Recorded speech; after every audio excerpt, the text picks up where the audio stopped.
I'm Christine, and last year, Fox invited me to visit the set of the Hate You Give movie, and I got to be an extra in the film. Hello, I'm Christine, and I'm here on the set of the Hate You Give. I don't know how this happened, but it was the coolest. Thank you, Fox. If you don't know, The Hate You Give is a phenomenal book. It's been #1 on the bestseller list for over a year. The film is coming out in October. There are already tickets available for pre-order, so I'll leave a link for that in the description so you can get your tickets now. This story is so powerful and moving and important. If you haven't read it yet, pick it up.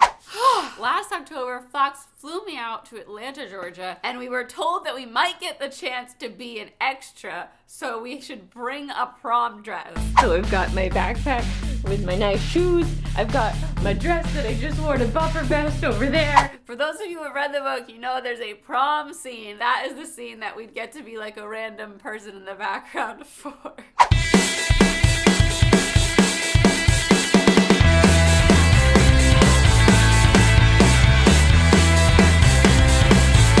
That day, they were filming the prom scene. They were also filming one of the scenes where Star is playing basketball at school with her friends. They brought us in under the bleachers where they had a monitor set up, and they gave us these headphones to put on so we could hear what the boom mic was hearing. It was so cool. The Fox videographer guy who was with us filmed a little bit of footage. We were very pensive, very concentrated, captivated. That's me behind the pole. So I have a bunch of cool rando footage that he took, and in almost every shot I look like this awkward, lanky turtle. I look fine when I'm filming myself, but when anyone else is filming me, I'm like, just capturing me, my prima blime. So for this whole extra ordeal, we were told they'll do our hair and makeup, so we came in like no makeup. And then we had to bring our prom dresses to wardrobe to be approved.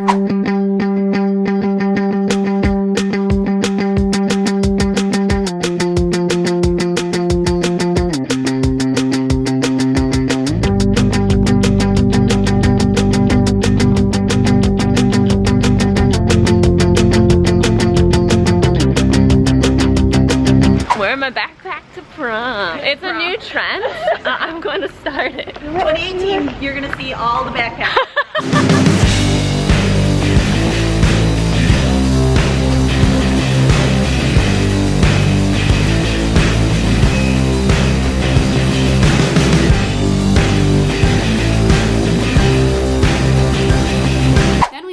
Waited for a while in this classroom because we got to do a few group interviews. We got to talk to Wick Godfrey, who's the producer. I learned that he produced iRobot with Will Smith. I was sitting there like, wow, what? I loved iRobot in high school. I was also very excited to meet him because I knew he did Twilight. He did The Fault in Our Stars. He did Love, Simon. He really does a great job by the fans of all these books. So it was an honor to meet him. We got to talk to Sabrina, who plays Haley in the movie. I'm Maybe also we should switch. not drinking the same water as you guys, obviously. I feel like I was a super awkward turtle in all of these interviews. So we did them group style. We were all told to ask one question. And I'm like standing there anxiously like, what am I gonna ask my question?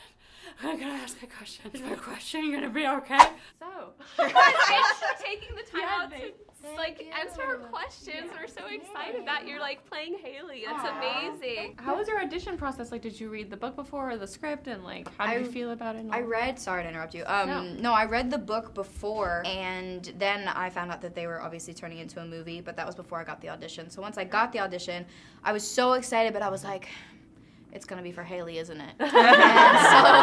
And so I went in and I read, and obviously the casting director is incredible. She's done some amazing things, and I was very shocked when I booked it. Like, I had no idea. As you said, the script can become like kind of heavy sometimes. Yeah. How have you dealt with that, or have there been any moments on set that it's like everyone's just like, I need a second? You know what? It is interesting, like how everyone is dealing with it, because we all deal with it in different ways, and obviously some scenes are heavier than others. But everyone's really good at like staying like where they need to stay in their mindset. You know, it's staying focused, truly. But also knowing that we can have fun like in between takes, and like if we need to get out of it for a second. Giggle. We had giggle a little, sing some songs. Today we were working on this harmony, like we were trying to be Destiny's Child. It was not working out, let's just say that. We had the privilege of like sneakily being behind the bleachers watching you work. It How is that sometimes when you have to like keep doing it, but you have to stay in the Like it's so physical. you have to stay like in the character, but you have to do it so many times, and you have to make your lines sound organic. How does that? Great question. Right. I feel like it's just something that you know going into it. You're gonna have to do it a lot. It's gonna have to sound pretty good every time, or at least once, so they can have a really good take. The physicality of it all, like especially the scenes that we were doing today, we had a lot of basketball rehearsal ahead of time, which is so funny because it's such a short scene. I don't think I touched the ball, but in order to be able to move, and for some of us that had played basketball and haven't played basketball, like in order to do that, like they were so great about having us basketball rehearsal every single day, like on rehearsal days, on shoot days, just so we knew what we were doing and we were comfortable once we got there, and so it just felt super easy at that point. Are you pretty good? No. Although I make one shot every time. It's the one when you hit the corner of the ball. The ball. Oh my God! It's clear. The rim. No, it's not the rim. No, it's the backboard. The backboard. That's what it's called. Obviously, I'm not a basketball player. But yeah, every time I hit the bottom right corner of the backboard. So cut out every part before that and then just insert that sentence. We're currently at lunch. Lunch at what time? It is currently 8:15 p.m. Oh shit, 8:15 p.m. lunch. And it's like the most gourmet lunch ever. I had shrimp and salad. I had everything under the sun and it was all delicious. The best asparagus of my life. While we're eating our lunch, all of these other extras start arriving, and they're all in these gorgeous, fancy as heck prom dresses. Their hair's done up and their makeup's done, and I'm sitting here looking in the mirror like, I only have mascara on and my hair's just, were we supposed to do more than this?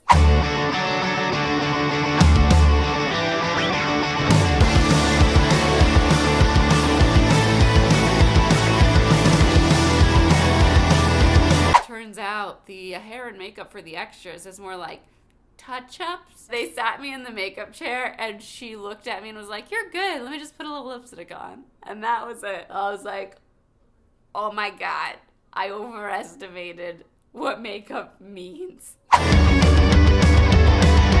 And then we were shuffled out onto set and we were just picked and put different places. So James and I, James is another YouTuber who was there, we were put together and set to be couple in limo. This limo backs up into position and I don't have my phone, my camera, anything. I had to leave them inside. And we sit in this limo with the windows up for a good hour before anything happens because they're setting everything up, placing all the extras. And for a while I was like, maybe they don't know we're in here and they're just like running the scene without us. We're just like not gonna be extras at all. We're extras in like a random car backed up away from the school. But eventually the scene starts to run. So our limo pulls up after Star gets out of like a Toyota Prius or something. This scene is a little different from the book. So she gets out by herself and we pull up behind her in this limo. We get out. So she's walking towards her boyfriend and we are in the shot walking behind her, and then we have to walk by her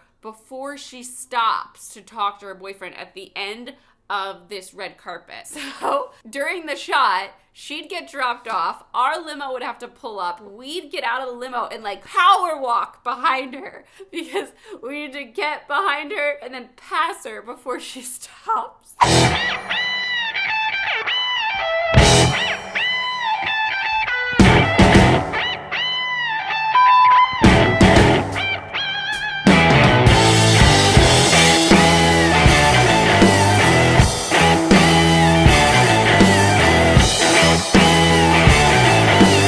They kept bringing it to that point and then stopping it before she does like the whole dialogue with her boyfriend. So they kept being like, cut, reset. I'm in heels. There's a ton of extras like crisscrossing behind them. We're the only ones that are really going the full length of the carpet past her, and we'd have to run back to the limo, get in the limo would have to reverse before every take could be done again. And they started cutting so often in that one little section. James and I were like getting out of the limo, running, cut, reset, and then we had to run back. And we were in hysterics because they're just like these rando extras walking fast behind her. But we were holding up the shots because we had to run the length of this red carpet in our fancy wear and get there before they could shoot the scene again. So I'm wearing this backless aqua dress that has a slit like right below the crotch across the front like this. I had just came from Bufferfest last year where I wore this dress.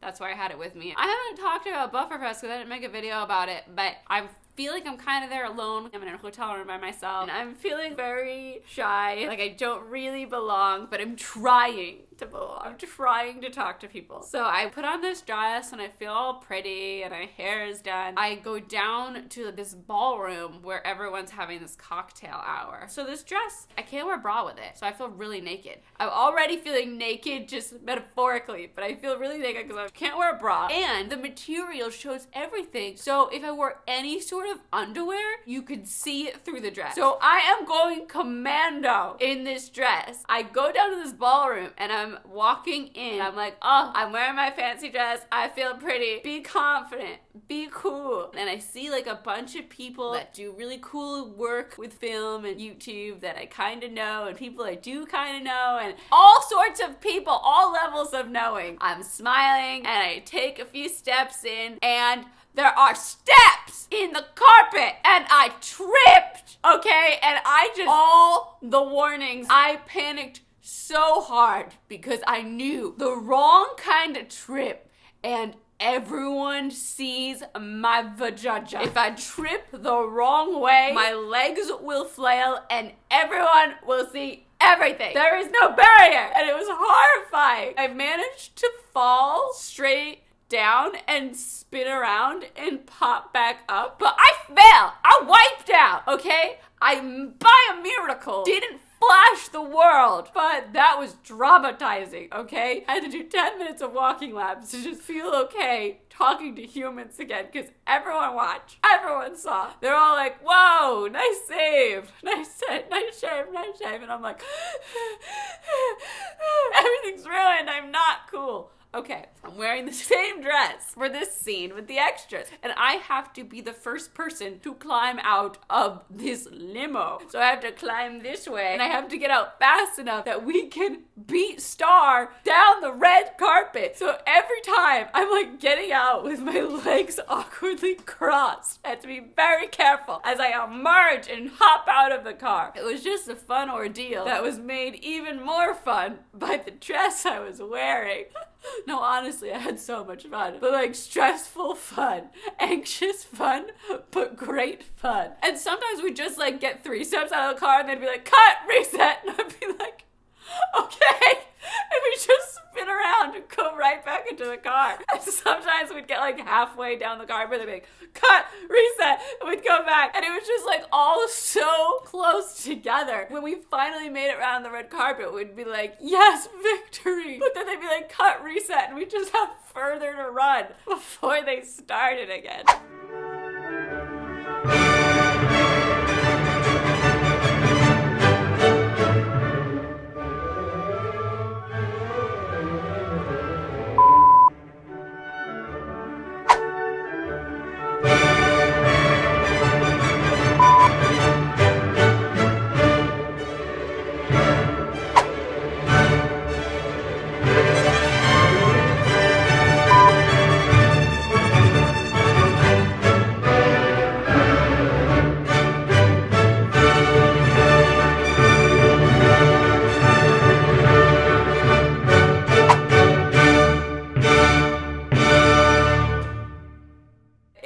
Great. What a cool experience. We just got back from being extras. We did it. It's midnight. My hair's been glued down to my head with wax. It's never happened before. Mine's the opposite. It just keeps growing as the hours tick. It goes.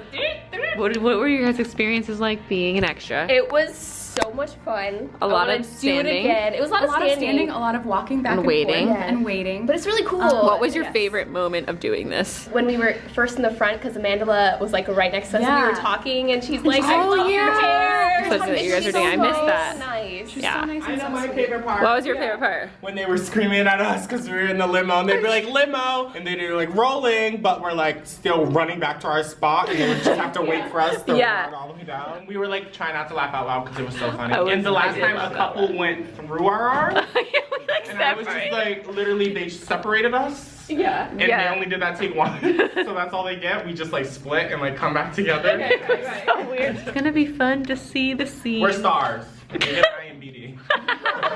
We didn't find them. We're like, where did Christine and James go? They just burst out.